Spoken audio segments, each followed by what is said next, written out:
Fica aí o tempo todo comigo, né? Prestando atenção. Como eu sempre digo, olhos, coração e ouvidos bem atentos, porque é muita história, é muita coisa linda para compartilhar, é muita bênção. Você que às vezes assiste, ouve, ou você que está chegando agora para o meio cristão, não conhecia direito, você acredita que parece que incrível, por incrível, como diz um homem que a gente ama, por incrível. Aliás, dois que o Gustavo também fala. Por incrível, gente, tem gente que está... essa semana a Mariana conversando com um rapaz e ele não conhecia o Diante do Trono, porque está vindo recentemente. É um bebê na fé. É um bebê na fé. Que lindo! Então sempre tem pessoas chegando, conhecendo a Rede Super. Toda semana eu recebo o recado. Olha, é a primeira vez que eu assisto o seu programa, Inclusive, Rede a gente Super. plantou a Igreja Diante do Trono lá no sul da Flórida e em outros lugares dos Estados Unidos. E muitas pessoas que moram lá há muitos anos, tipo há 30 anos, frequentavam a igreja americana, não tinham muito contato com o Brasil. Verdade. E estão chegando para a nossa igreja, ou pessoas que estão nascendo de novo lá na nossa igreja, eles ficam maravilhados quando eles começam a ouvir a discografia, falando assim, pastora, eu não tinha noção, eu não conhecia. Então tem muitas vidas para a gente alcançar ainda. Tem ainda muito.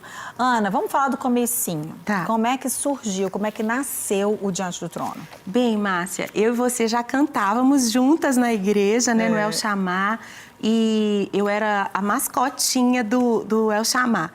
E até a minha avó, Teunila, e a minha mãe, Renata, cantavam na primeira formação do grupo. Então, eu fui, assim, muito trabalhada vocalmente pelo maestro Robinho, pela musicalidade do Sérgio Gomes, que era o regente da orquestra. E eu comecei, então, a ter as minhas próprias experiências com o Senhor. Ali, o El Chamá, eu tinha 13 anos, né? Eu cantei no seu casamento, né, Márcia? Cantou no meu casamento. Gente, olha aqui, o El Chamá cantou, a Ana Há quantos anos mesmo? Vai fazer 28. Tá vendo, olha? 28 anos. Estava linda. Nossa, Você é linda, né, Márcia? Lindo. E aí, depois que eu comecei a amadurecer um pouquinho mais ali, por volta dos 18, 19 anos, né? Eu comecei a compor canções de adoração, de entrega da minha vida. Eu tive também uma experiência muito forte com o Senhor, porque eu renunciei à faculdade de Direito para fazer o seminário teológico. Na época, não existia, assim, cantora, né? Pelo menos no meio batista, renovado, não existia. Na Assembleia de Deus, eu acho que já existiam mais. E aí, eu sei que eu não tinha, assim, um referencial de líder de louvor feminino também. Não existia naquela época. É verdade, já eram só grupos, Grupos de louvor e tinham mais homens cantando. Já tinha o Azaf, já tinha o Ademar. Eu não tinha, assim, muita referência de mulher no Ministério de Louvor, assim, no nosso meio.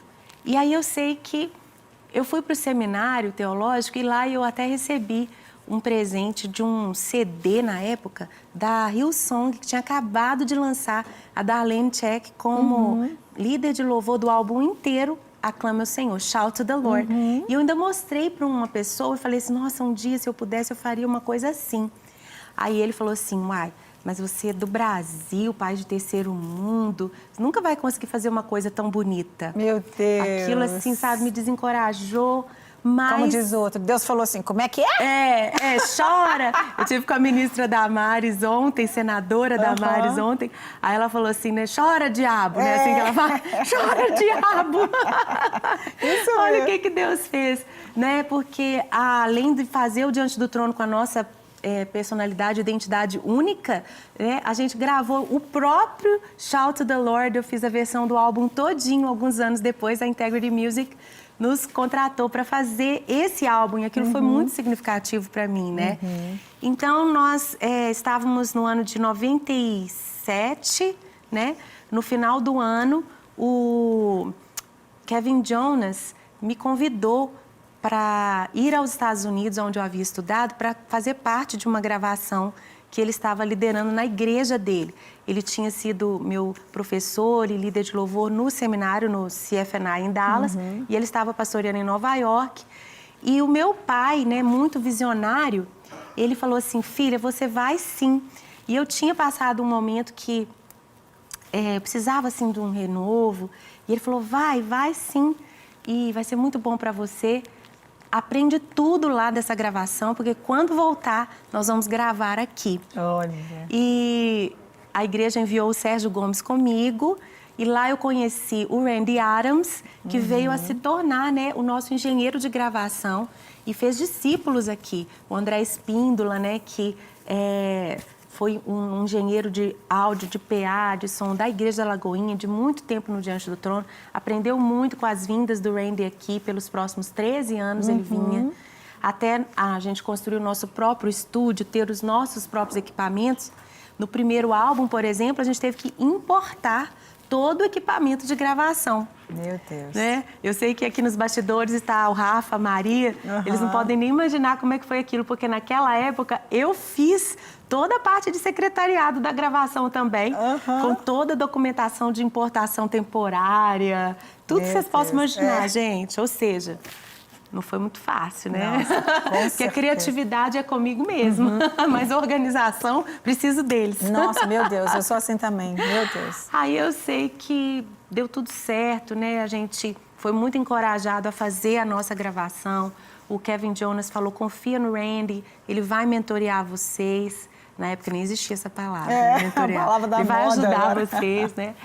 E nós aprendemos mesmo muita coisa, né? Ali com essa escola que é o louvor ali americano, norte-americano.